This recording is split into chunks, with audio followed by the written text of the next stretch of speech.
자, 학습지 3페이지 한번 보자. 뭐 칠판을 같이 보셔도 좋고, 그다음에 뭐 여러분들이 받은 학습지를 같이 봐도 좋아. 자, 설명을 할 거고 단어가 어렵다 싶으면 선생님이 설명을 추가적으로 좀 더 할 테니까 영상 복습 꼭 하고. 자, 기호에는 기호.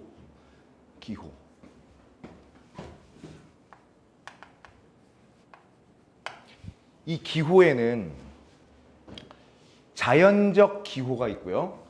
뭐가 있고 있다라고 얘기하면 우리는 습관적으로 그 파블로프의 개처럼 땡땡땡땡 종치면 밥 주는구나라고 하는 것처럼 우리도 좀 성적을 안정적으로 하고 더 점수를 더 올리려면 뭐에는 뭐랑 뭐 이렇게 얘기하잖아. 그럼 무조건 숨 쉬듯이 넘버링 하는 거야, 이렇게.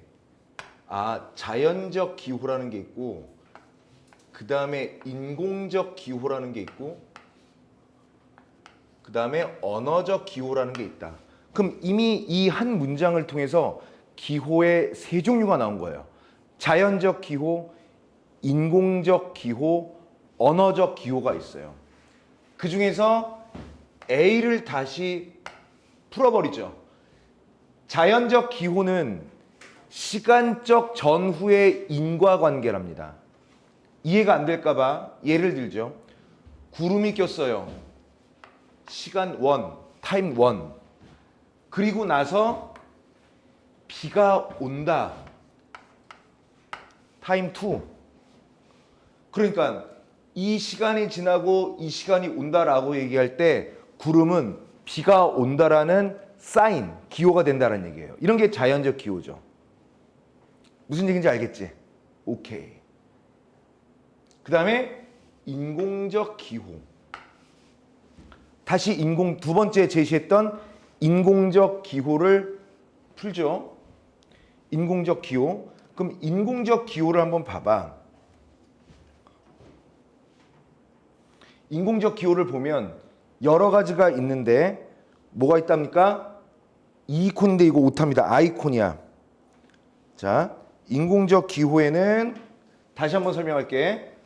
기호라는 걸 맨 큰 거를 제시했어요. 그리고 기호의 종류는 자연적 기호, 인공적 기호, 언어적 기호가 있다라고 얘기했어. 여기서 멈춰서 글을 읽을 때 선생님이 중요하게 포인트를 짚은 건 뭐냐면 무언가를 글 앞에 제시하고 그 종류를 얘기할 때는 습관적으로 A, B, C든 기억, 니은, 디귿이든 뭐 1, 2, 3이든 넘버링 하는 게 습관이 돼. 넘버링 하는데 돈이 들지도 힘이 들지도 시간이 드는 것도 아니야. 오히려 나에게 도움이 되는 독서법 중에 하나라고요. 독서법 중에 하나가 이런 메모란 말이야. 세 개를 딱 제시했어. 그 다음에 자연적 기호를 다시 했어. 그러니까 여기서는 자연적 기호만 얘기했는데 다시 다 설명한 다음에 자연적 기호를 얘기하고 얘를 설명했죠. 앞에선 설명이 없었는데. 그래서 이런 걸 뭐라고 하냐면 제시한 다음에 뒤에 자세히 풀이했기 때문에 이런 것들을 부연한다라고 얘기해요. 자연적 기호는 이런 거야. 부연해도 이해가 안 될까 봐 예를 들기까지 합니다. 구름이 끼면 비가 온다. 자연적 기호의 특징이 뭐가 있어요? 시간의 선후관계라고요. 그리고 인과관계라고요. 구름이 끼었기 때문에 비가 온다라고 얘기했을 때 구름은 자연 기호죠. 기호는 그럼 앞에 있는 거야, 뒤에 있는 거야? 그러니까 먼저 거야, 나중 거야? 당연히 먼저 것이 되는 거죠. 여기서 만약에 문제를 내볼까? 만약에 비는 자연적 기호가 된다. 그러면 일단 이 설명에서는 어긋나요. 구름이 비를 준다라는 인과적 관계의 사인이었단 말이에요. 이해됐죠? 오케이. 두 번째, 인공적 기호. 아까 앞에서 얘기했던 인공적 기호를 다시 이렇게 제시하죠. 인공적인 기호에는 또 여러 가지가 있어요. 아이콘 기호와 유추적인 기호는 실사물과 가깝도록 고안한 기호입니다. 그리고 설명을 좀 덜 해놨죠. 제가 설명할게요. 아이콘 기호 또는 유추적 기호, 이게 다 모두 뭐예요? 인공적 기호거든요. 인공이 뭐야? 사람이 만들어낸 거라고요. 근데 어떻게 만들었지? 실사물은 아닌데 실사물과 가깝도록 얘들아, 병원이 이렇게 생기진 않았잖아. 이렇게 생긴 병원이 어딨어. 하지만 이걸 통해서 뭘 할 수 있어? 병원이라는 걸 알 수 있죠. 커서를 대서 이 아이콘을 더블 클릭하면 병원 웹이나 앱으로 들어가겠지. 무슨 얘기인지 알겠지?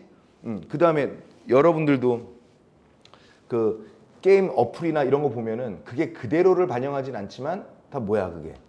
실사물과 좀 비슷하게끔 만든 거잖아요. 알아보기 쉽게끔 만든 기호 이거다.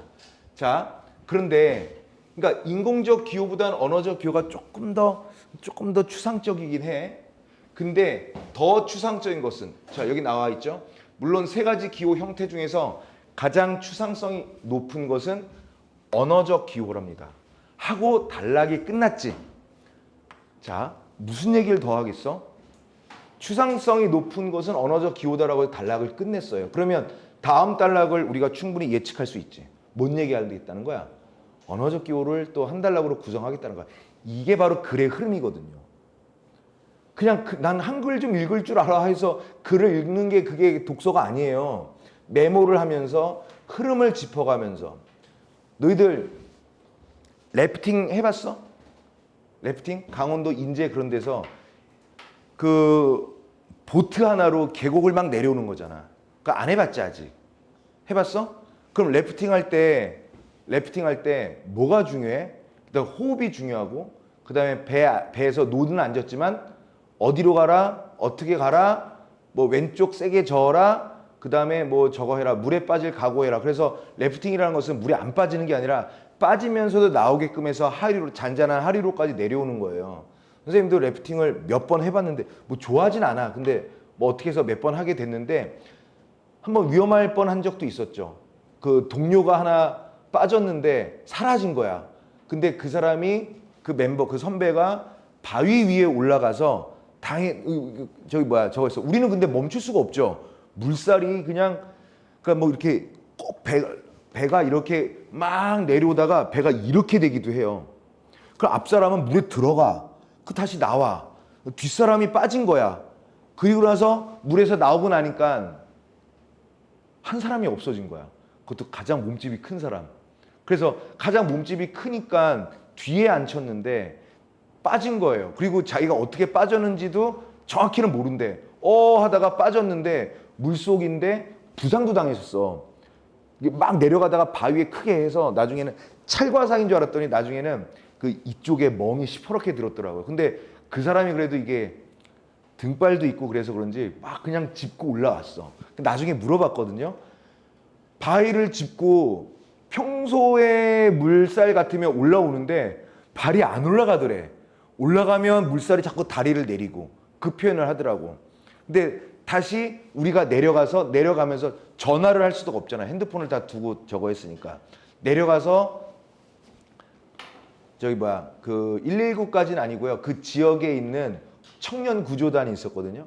그 좀 찾아달라고 하니까 바로 찾았더라고. 바위 위에서 내가 울었냐고 그냥 그랬죠. 그냥 넌 놀렸는데 울었대요. 왜 울었냐면 이제 해가 지는데 사람은 없고 바위에 올라가서 몸은 건졌는데 어디에도 움직일 수가 없는 거야. 그냥 계곡 한가운데니까 수영할 수도 없죠.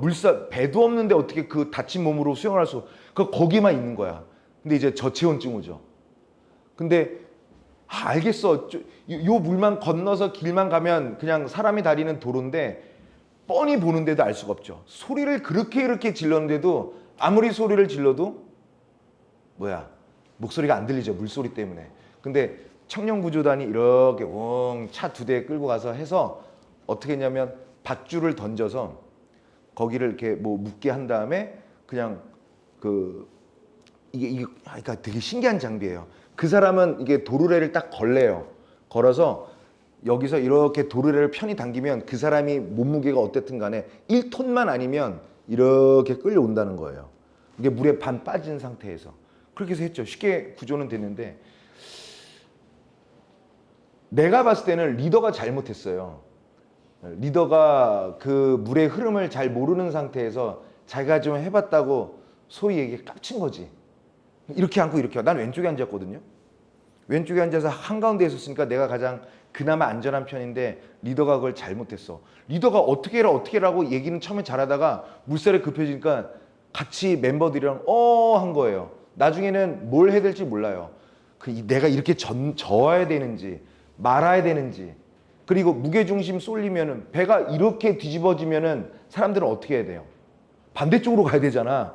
근데 그런 얘기를 안 했죠. 우리가 알아서 다 각자 따로 논 거죠. 다시는 이제 그런 거 안 하겠지. 이제 깝치면 안 된다. 내가 말을 적었는데 글을 잘 읽으려면, 유추한 거예요. 글을 잘 읽으려면 물살의 흐름을 래프팅을 잘 하려면 물살의 흐름과 길과 깊이와 빠르기를 알아야 하는 것처럼 글을 잘 이해하려면 이런 걸 알아야 된다고. 뭔가 세 개를 제시했네. 그러니까 뭔가 하나를 제시했네. 세 개를 제시했네. 세 개를 설명하겠네. 세 개 중에 두 개는 어느 정도 설명했는데 맨 마지막에 지금 언어와 관련된 얘기를 선생님이 얘기했는데 언어적 기호는 그냥 추상성이 가장 강하다라고 해서 단락을 끊어버렸네. 그럼 읽지 않아도 다음 글은 뭐여야 된다는 거야. 언어적 기호에 대해서 얘기를 하겠다라는 것을 우리가 알고 가는 거야. 글은 그렇게 읽어야 된다고요. 두 번째 단락. 언어 기호의 특성은 자, 여러 면에서 들 수 있다. 특성이 하나가 아니다. 여러 면이 있는데 가장 본질적인 것은 말이 어렵죠. 이런 게 어렵다라고 얘기했어요. 이런 게 만약에 시험에 나오면 너희들 다 파악하고 풀어야 되는데 그렇게 못한단 말이에요. 뭐냐면 분리적인 기호의 유한집합이라는 거야. 자, 이거 무슨 기호야? 자연적 기호야? 아니요. 인공적 기호야? 아니요. 언어적 기호라고 그랬어요. 언어적 기호는 분리적인 기호의 유한집합이라는 거야. 얘들아, 무한집합과 유한집합은 알지 않니? 유한집합이란 건 뭐예요? 나름대로 한계가 설정되어 있는 거지. 그리고 얘네들은 각각 파티션 되어서 막 분리된다는 거야. 분리됐다가 이렇게 조합됐다가 이 조합된 것이 흩어졌다가 이렇게 됐다가 일정한 규칙 아래 음의 배열로 단어와 문장이 구성이 됩니다. 이것은 모두 분리가 되기도 하죠. 이런 것도 언어 기호의 특성이죠.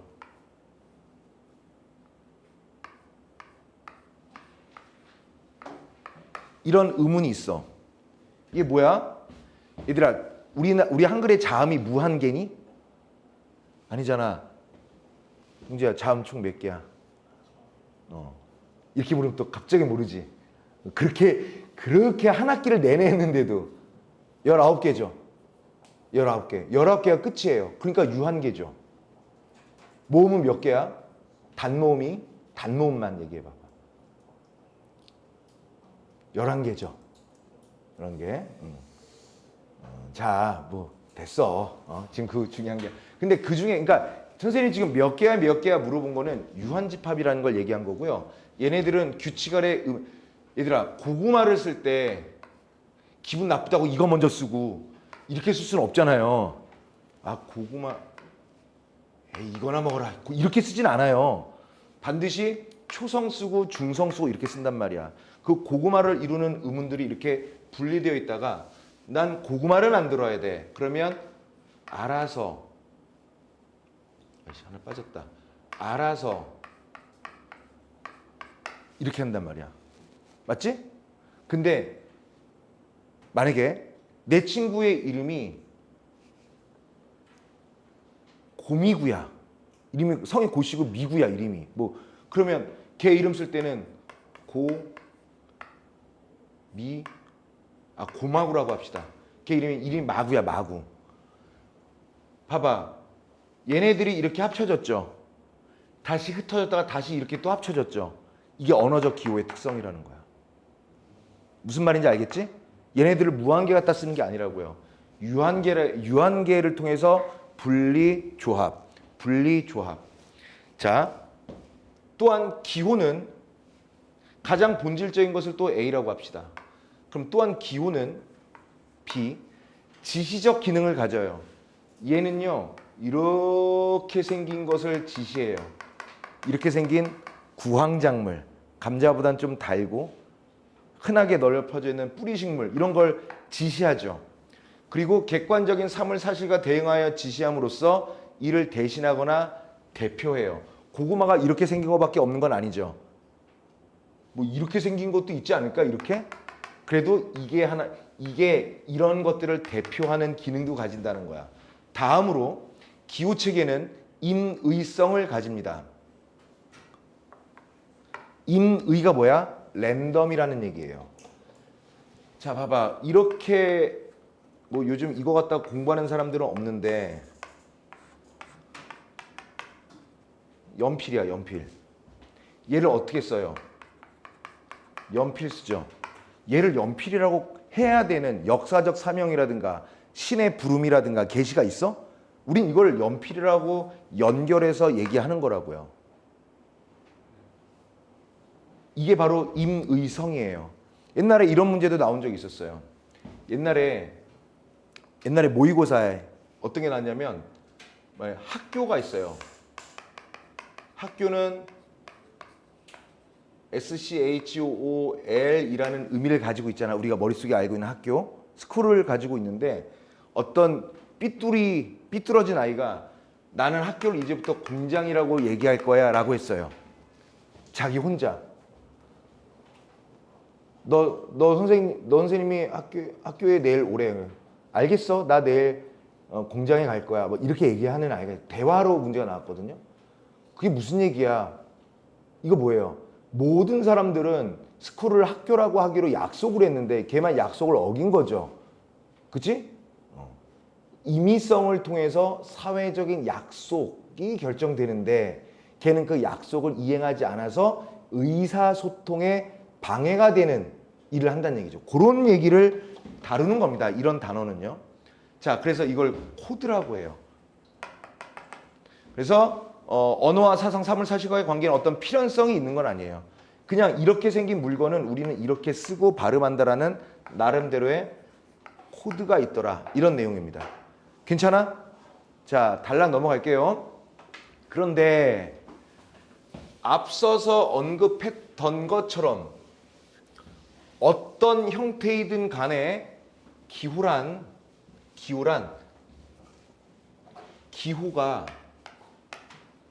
기호는요 사물을 지시하거나 가리키긴 하지만 사물 그 자체는 아니라는 거예요. 이게 중요해.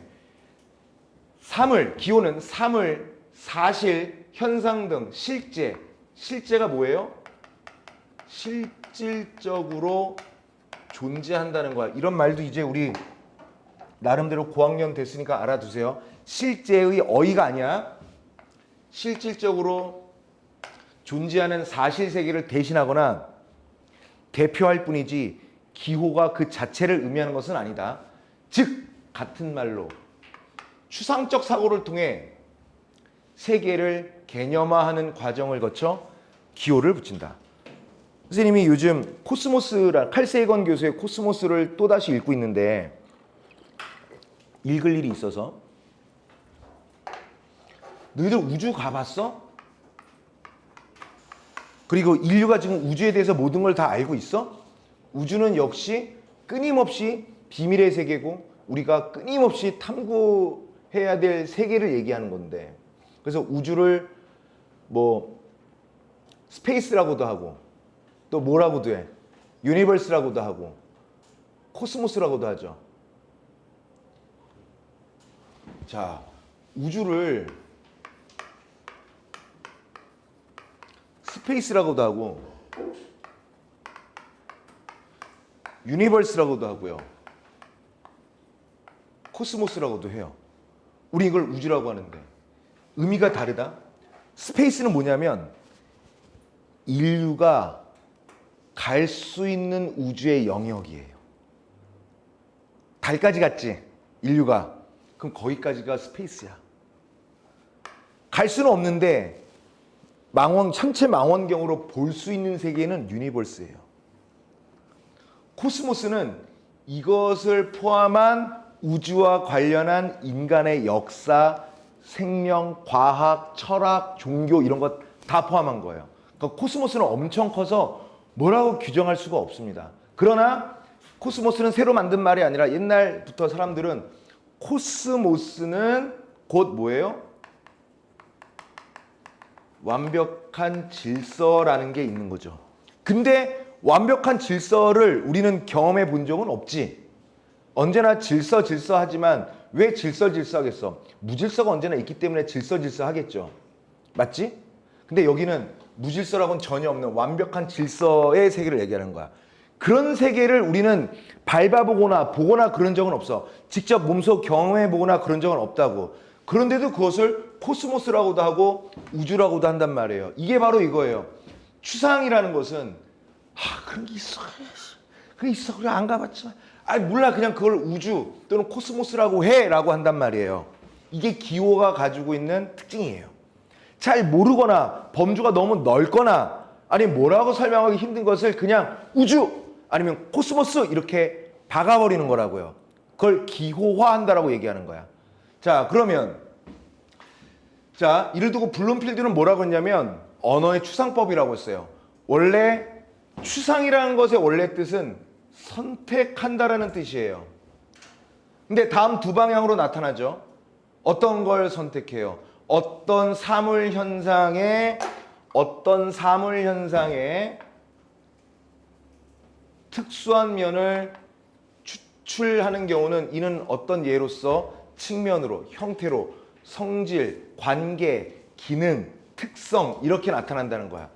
둘째, 여러 사물 현상을 비교 대조하여 공통점과 유사점을 선택하는 거예요.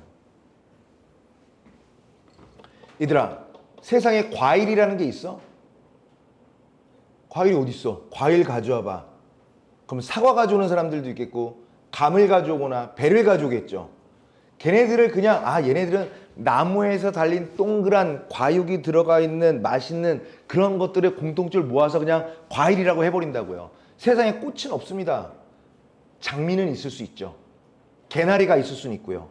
할미꽃도 있을 수 있고요. 제비꽃도 있을 수 있고요. 해바라기는 있을 수 있는데 꽃이라고 하는 꽃은 없다고요. 과일이라는 과일은 없다는 거죠. 이게 바로 언어가 가지고 있는 기호적 특성을 얘기하는 거야. 지금 제가 얘기하는 예시들 있잖아. 다 알아들어. 그냥 여기 없는데 선생님이 떠든다고 생각하면 안 돼. 코스모스, 우주 흔하게 나오는 거예요. 특히 모의고사에서 너무 흔해서 나오지도 않아. 학교 시험 준비한다면 선생님이 지금 설명하면서 드는 예들을 다 알아들으셔야 된다고요. 자, 그 다음에 기호는 나름대로 범주성을 가진다. 범위. 자, 기호란 원래의 뜻은 기호는 뭐를 지칭하기도 하지만 기호를 통해서 한계가 정해진다라는 것도 있어요. 자, 또다시 얘기할게. 꽃이라는 꽃이 있어 없어? 없죠. 근데 꽃이라는 것은 개나리도 진달래도 해바라기도 장미도 철쭉도 다 이렇게 있는 거죠. 그런데 꽃이라고 했으니까 거기다가는 돼지고기가 올 수는 없어요. 그래서 이러한 류의 식물만 올 수 있다라는 한계를 긋는다는 뜻이기도 하다. 무엇이? 기호가. 예컨대 하늘, 땅, 땅, 사람이라 하면 천지인 삼재로 범주화한 거죠. 물을 H2O라고 한다면 수소산소로 분석하는 동시에 배합 비율까지 범주화한 겁니다. 범주화에는 명명, 이름을 부르다가 명명이죠. 이름을 부르는 작용이 필연적으로 따른다. 추상에 의한 명명으로 인간은 객관 세계를 두뇌에 전환시키는 동시에 질서 정연하게 외계, 그 바깥의 걸 확인할 수 있다는 거죠. 자, 이건 무슨 뜻이냐면 꽃, 진달래가 있네. 이거 꽃 맞아. 개나리가 있네. 꽃 맞아. 장미가 있네. 꽃 맞아. 그런데 고구마가 있어요. 고구마는 꽃을 기준으로 했을 때 외계 세계예요. 그래서 얘는 고구마는 꽃이 아니구나 라는 것을 우리가 질서 정연하게 파악할 수 있더라. 지금 계속 기호를 얘기하고 있습니다. 괜찮아? 자, 한 페이지 더 갑니다. 자, 기호는 또 어떤 특성을 가지고 있다? 일반성. 제너럴하다 이런 얘기예요. 일반성을 지닌다라는 거야. 이게 무슨 뜻이냐? 언어 기호는 개개의 구체적 상황에서 공통적인 것. 그러니까 아까 얘기했죠. 장미꽃, 개나리꽃, 할미꽃, 뭐 제비꽃, 뭐 있어? 뭐 여러 꽃들이 있겠죠. 그냥 다 꽃이라고 일반한다는 거예요. 그래서 구체적인 상황에서 공통적인 것, 뿌리, 줄기, 잎 있는 이런 것들을 꽃이라고 일반한다는 거야. 그래서 특수한 것을 추상화하고 범주화하기에 일반화는 사고가 필연적으로 따르는 거예요. 그렇게 일반화하고 범주화하고 추상화하려면 생각을 해야 되겠죠. 자, 선생님은 꽃을 예로 들었지만 여긴 나무입니다. 나무 하면 이 범주에 들어가는 것이 큰 나무, 작은 나무, 소나무, 잣나무, 무슨 뭐 사철나무 뭐 되게 많을 거란 말이야. 여러 형태의 나무가 들어가게 된다. 따라서 나무 1, 나무 2, 나무 3, 나무 4, 나무 5, 나무 점점점 나무 N들을 그냥 일반화해서 그냥 나무라고 호칭하는 거다. 이런 얘기예요. 이리하여 유개념과 종개념이 성립한다. 이거 어렵다. 얘들아 정신 차리고 유개념 별표,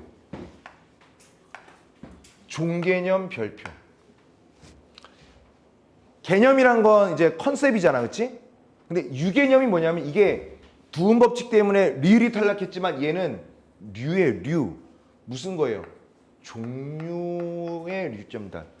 한자 자체가 종류 류자야. 종은 뭐예요? 종. 씨입니다. 씨. 근본. 얘들아, 종류 있잖아. 그런 거 어떤 종류야?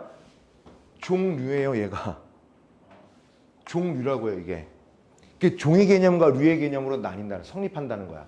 이로써 얘네들의 추상 개념, 개나리꽃, 할미꽃, 장미꽃, 철쭉꽃 이런 것들을 추상적으로 꽃, 다시 한번 말하지만 꽃이라는 꽃은 없어. 그 다음에 상하 개념, 꽃 밑에는 뭐가 있지? 장미꽃, 개나리꽃, 할미꽃이 있지. 이게 상하 개념. 일반화 작용. 이 천지에 피어있는 뿌리, 줄기, 잎에 있는 이 식물들을 뭐라고 하지? 얘네들 다 꽃이야. 인간의 개념 사고는 구체적인 것을 추상적으로, 추상적인 것을 구체적으로. 삼겹살, 수육, 돼지고기 이런 식으로.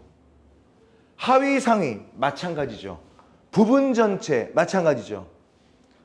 오르고 내리면서 이걸 뭐라 그래?